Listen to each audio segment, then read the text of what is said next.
ஆட்சியில் பங்கு அப்படின்ற கோஷம் வந்து இப்போ இதாகிருக்கு.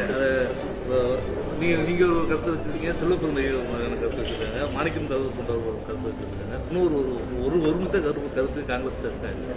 இல்லை அது பாருங்க, காங்கிரஸ் கட்சி தமிழ்நாட்டில் 60 வருஷமாக ஆட்சியில் இருந்ததில்லை. இப்போ காங்கிரஸ் தொண்டர்கள் கோரிக்கை அதிக சீட்டு, ஆட்சியில் பங்கு, அதிகாரத்தில் பங்கு. இது காங்கிரஸ் தொண்டர்களின் கோரிக்கை. இது எதுக்கு இந்த கோரிக்கை வைக்கிறாங்க? காங்கிரஸ் கட்சியை 60 வருஷத்துக்கு அப்புறம் பலவீனமாகவே போயிட்டு இருந்துச்சு. இதை பலப்படுத்த வேண்டிய நேரம் வந்துவிட்டது. காங்கிரஸ் கட்சியின் தமிழ்நாட்டில் காங்கிரஸ் கட்சியின் எதிர்காலத்திற்காக இந்த கோரிக்கை வைக்கப்பட்டுள்ளது. தொண்டர்களுக்கும் முக்கிய நிர்வாகிகளுக்கும் இது போன்ற ஒரு கோரிக்கை மாநில தலைவர் மாறுபட்ட கருத்து பாருங்க, அதாவது சில எம்எல்ஏஸு, சில எம்பிஸு அவங்களுக்கு வேற ஏதாவது இது இருக்கலாம், கம்பல்ஷன்ஸ் இருக்கலாம். அதாவது இங்கிலீஷில் ஒரு இது சொல்லுவாங்க, பழமொழி, don't bite the hand that feeds. ஊட்டி விடுற கையை கிள்ளுவாங்களா? யாருக்கு என்ன கட்டுப்பாடு இருக்கு, என்ன இல்லை, அவங்க தொகுதியில் வேலை நடக்கணும், கேஸ் இருக்கலாம், அதெல்லாம் இருக்கலாம்.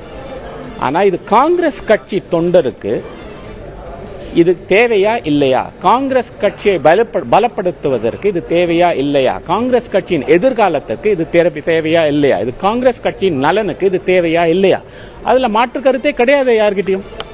சார், கார்த்தி சிதம்பரம் கடந்த வாரம் இங்கே வந்திருந்தப்போ திமுகவோட தான் எங்களோட காங்கிரஸோட கூட்டணி எப்பயுமே இருக்கும், பிரவீன் நீங்கள் உள்பட சிலர் ஒரு டிமாண்டை கிரியேட் பண்ணுறதுக்காக தான் தாவேக்கோட கூட்டணி அப்படிங்கிற மாதிரிலாம் பேசிகிட்டு இருக்காங்க, தொண்டர்கள் யாரும் பயப்பட வேண்டாம், எப்பயுமே நம்ம டிஎம்கேவோட தான் கூட்டணி அப்படிங்கிற மாதிரி பேசியிருக்காரு.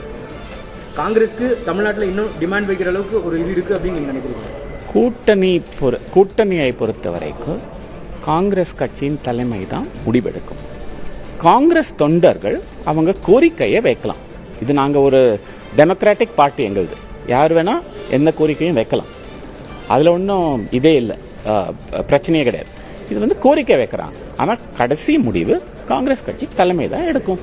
விஜயுடனான உங்களோட சந்திப்பு ஒரு அரசியலாக்கப்பட்டு பேசப்படுகிறது. பிஸ்னஸ் ரிலேட்டடாகவும் பேசிக்கலாம், சினிமா ரிலேட்டடான ஈவெண்ட்ஸ் நிறைய நீங்கள் இருக்கீங்க, அது சம்பந்தமான விஷயங்கள் கூட பேசியிருக்காங்க. ஆனால் அரசியலாக்கப்படுவது தொடர்பாக உங்களுக்கு சினிமாவில் நான் இல்லைப்பா, முதல்ல அது கொஞ்சம் தெளிவுபடுத்திடுறேன். நான் சினிமாவில் நான் இல்லை, விஜயை சந்தித்தேன், அவ்வளவுதான். அதுக்கு மேலே எதுவும் சொல்ல விரும்பல. ஒரு 2 பேர் சந்திக்க கூடாதாங்கப்பா. நான் அது பிரவீன் சக்கரவர்த்தி வெறும் காங்கிரஸ் கட்சி இது ஒண்ணுதானா, ஐடென்டிட்டி ஒண்ணுதானா? மற்ற ஐடென்டிட்டி நிறைய இருக்குது இல்லையா? நான் தனிப்பட்ட முறையில் சந்திக்கலாம் இல்லையா? சந்திக்கிறதுல என்ன பெரிய பிரச்சனை? நான் டெல்லியில் நிறைய பேரை சந்திக்கிறேன். அதே மாதிரி யாரும் இந்த மாதிரி கேள்வி கேட்கறதே கிடையாது. தமிழ்நாட்டில் நீங்க ஏன் இவ்வளோ பெரிய கேள்வி கேட்குறீங்க?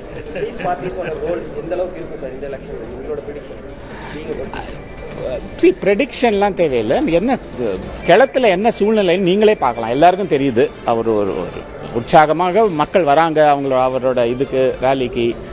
அதெல்லாம் அது ரொம்ப வெளிப்படையாக எல்லாருக்குமே தெரியுது. அதில் ஒன்றும் பெரிய சந்தேகமே கிடையாது யாருக்கும். அது ஓட்டா மாறுமா மாறாதா அதெல்லாம் கூட ஒரு கேள்விகள் எழுப்பப்படுறது. ஆனால் வராங்க. ஆனால் ஏன்னா மக்களுக்கே தெரியுது, அங்கே அவர் பார்க்கறதுக்கு ஒரு நடிகராக பார்க்க வரல, இப்போ ஒரு அரசியல்வாதியாக தான் பார்க்க வராங்க. அப்போ அதுலேருந்து அவங்களோட எண்ணம் தெரியுது. ஸோ அவர் ஒரு சக்தி தான் அது. அதை மறுக்கவே முடியாது, யாரும் அதை மறுக்கவே முடியாது. இப்போ ஒரு அரசியல் சக்தியாக உருவாகிவிட்டார் தமிழ்நாட்டில். சரியா? நன்றிங்க. நன்றி.